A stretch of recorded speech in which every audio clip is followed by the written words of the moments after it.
சிறப்பு விருந்தினர்களும் குத்துவிளக்கு ஏற்றி சிறப்பிக்கலாம்.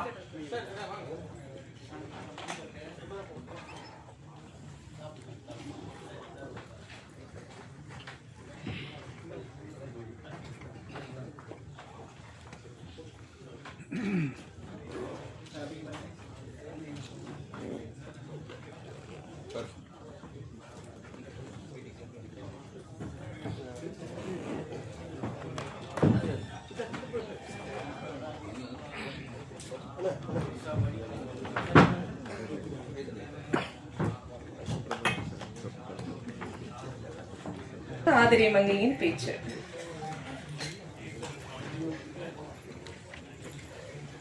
All present here, I warmly welcome each and every one of our respected chief guests and celebrities and beloved ones. இங்கு அமர்ந்திருக்கும் அனைத்து பெரியோருக்கும் எமது சிறப்பு விருந்தினர்களுக்கும் என் வணக்கத்தை தெரிவித்துக் கொள்கிறேன். வெள்ளக்குதிரை திரைப்படம் மிகவும் ஜனரஞ்சகமாகவும் பார்ப்பதற்கு மிகவும் அமைதியாகவும் அமைந்துள்ளது. வெள்ளக்குதிரை திரைப்படம் பெற்றிருக்கும் 54 விருதுகளில் சில முக்கிய விருதுகளின் சிறப்பம்சத்தை காண்போம். ராபின்சன் பிலிம் அவார்ட் இத்தாலியில் நடைபெற்றது. சிறந்த இயக்குனர், சிறந்த எடிட்டிங், சிறந்த போஸ்டர், சிறந்த காஸ்டியூம் என 4 பிரிவில் வெற்றி பெற்றுள்ளது. Toronto Tamil international film festival டொரண்டோவில் நடைபெற்றது. சிறந்த திரைப்படத்திற்கான விருது 200 தமிழ் திரைப்படங்களில் தேர்வு செய்யப்பட்டது. Bollywood Hollywood film festival Las வேகாஸில் நடைபெற்றது. சிறந்த நாயகனுக்கான விருது 250 இந்திய திரைப்படங்களில் தேர்வு செய்யப்பட்டது. Athens international film and art festival கிரீஸில் நடைபெற்றது. சிறந்த கதாநாயகனுக்கான விருது 200 இந்திய திரைப்படங்களில் தேர்வு செய்யப்பட்டது. City of arts film festival ஸ்பெயினில் நடைபெற்றது. சிறந்த நாயகனுக்காக தேர்வு செய்யப்பட்டது. முதல் முறையாக தேர்வு செய்யப்பட்ட தமிழ் திரைப்படம்.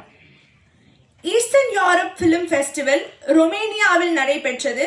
சிறந்த கதாநாயகனுக்கான விருது அனைத்து இந்திய படங்களில் ஒன்றாக தேர்வு செய்யப்பட்டது. ஃப்ளாரன்ஸ் பிலிம் அவார்ட்ஸ் இத்தாலியில் நடைபெற்றது. சிறந்த திரைப்படத்திற்கான வெற்றி விருது அனைத்து இந்திய படங்களிலும் வெற்றி பெற்றது. சினிமாட்டிக் யூரோப்பியன் பிலிம் ஃபெஸ்டிவல் டிரான்சில்வேனியாவில் நடைபெற்றது. சிறந்த நாயகனுக்காக தேர்வு செய்யப்பட்டது. முதல் சுதந்திர இந்திய தமிழ் திரைப்படம். கனடா இண்டிபெண்டன்ட் பிலிம் ஃபெஸ்டிவல் கனடாவில் நடைபெற்றது. சிறந்த படத்துக்காக தேர்வு செய்யப்பட்டது. முதலாக தேர்வு செய்யப்பட்ட தமிழ் திரைப்படம்.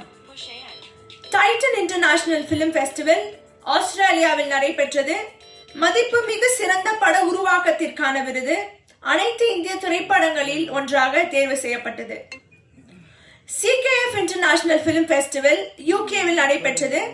சிறந்த கதாநாயகனுக்கான விருது முதல் முறையாக வென்ற இந்திய திரைப்படம். Pure magic international film festival நெதர்லாந்தில் நடைபெற்றது. சிறந்த கதாநாயகனுக்கான விருது முதல் முறையாக வென்ற தமிழ் படம். Indo Dubai international film festival துபாயில் நடைபெற்றது.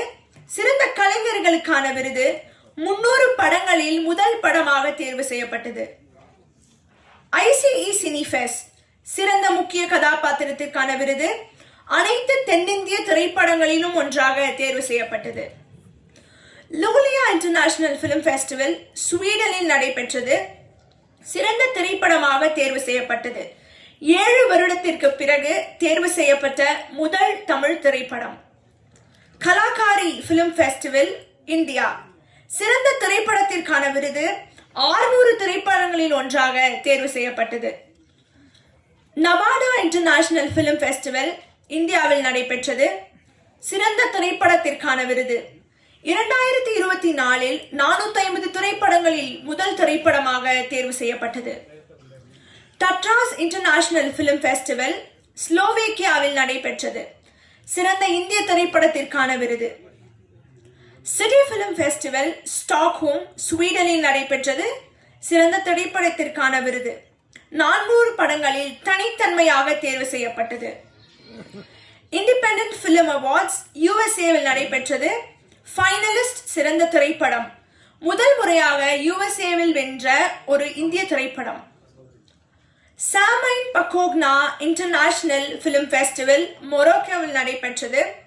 சிறந்த முக்கிய கதாபாத்திரத்திற்கான விருது மற்ற முக்கிய கதாபாத்திரங்களிலுமிருந்தும் தேர்வு செய்யப்பட்டது. நன்றி. சொல்லுங்க.